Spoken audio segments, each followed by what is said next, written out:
मनुष्य के जीवन में दो संसार है। एक संसार है दिन का, जहां हम जागते हैं, कार्य करते हैं, समाज से मिलते हैं, अपनी सामाजिक पहचान बनाते हैं। लेकिन दूसरा संसार जो छिपा होता है गहराइयों में, वह है रात का संसार, सपनों का संसार।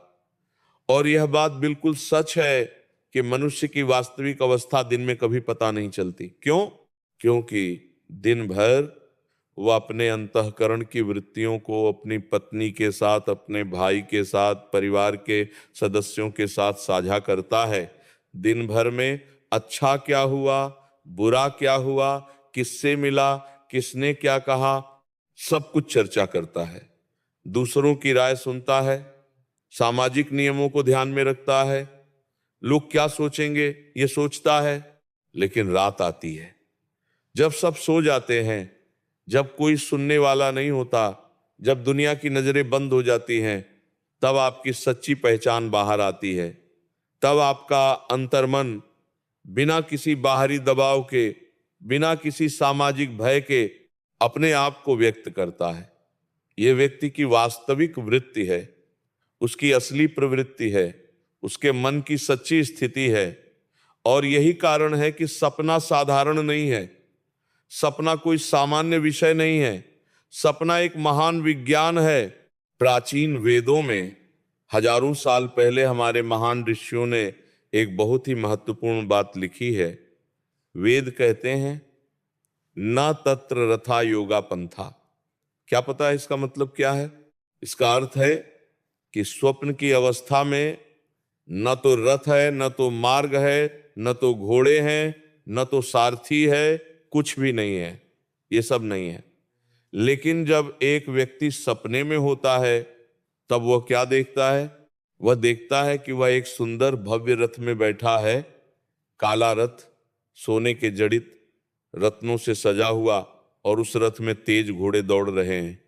पड़ाक पड़ाक पड़ाक की आवाज, रास्ता है, सड़क है, मार्ग है, आगे पहाड़ है, पीछे नदी है, दोनों तरफ सुंदर वन है, रंग है, सुगंध है, ध्वनि है, सब कुछ है, बिल्कुल वास्तविक, बिल्कुल सच लगता है।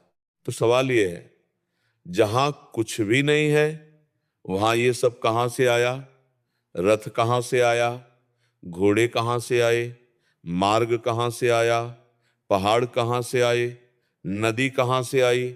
उत्तर है, ये सब उस जीव ने ही सृजित किया है। जब आप सोते हैं तो आप केवल सोते नहीं हैं, आप एक सृष्टि का निर्माण करते हैं, आप एक संसार बनाते हैं, आप उस संसार के देवता बन जाते हैं। वह रथ की सृष्टि आपने की, घोड़ों की सृष्टि आपने की, रास्ते की सृष्टि आपने की, पहाड़ों की सृष्टि आपने की, नदी की सृष्टि आपने की, नदी की सृष्टि आपने की। उस स्वप्न जगत में सब कुछ आपका ही है, सब कुछ आपकी ही रचना है। और ये जो मैं बता रहा हूं, ये कोई सामान्य बात नहीं है। इसी क्षण एक बहुत ही बड़ी सत्य का उद्घाटन होता है, एक बहुत ही गहरी सत्य सामने आती है। जीव भगवान का अंश है, ये बात पक्की हो जाती है, ये बात सिद्ध हो जाती है, कोई संदेह नहीं रह जाता। क्यों? क्योंकि भगवान जिस तरीके से सृष्टि करते हैं, जीव भी उसी तरीके से सृष्टि करता है। भगवान संपूर्ण ब्रह्मांड की सृष्टि करते हैं, लाखों करोड़ों ग्रह, तारे, नक्षत्र, देव लोक, मर्त्य लोक, पातालों की सृष्टि करते हैं। और जीव अपने सपनों का संसार बनाता है, अपने सपनों का ब्रह्मांड बनाता है।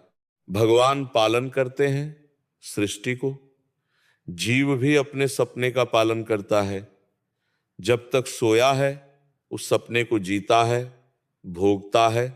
भगवान संहार करते हैं महाप्रलय में। जीव भी जब जागता है तो अपनी सृजित सृष्टि को नष्ट कर देता है, वह सपना विलुप्त हो जाता है।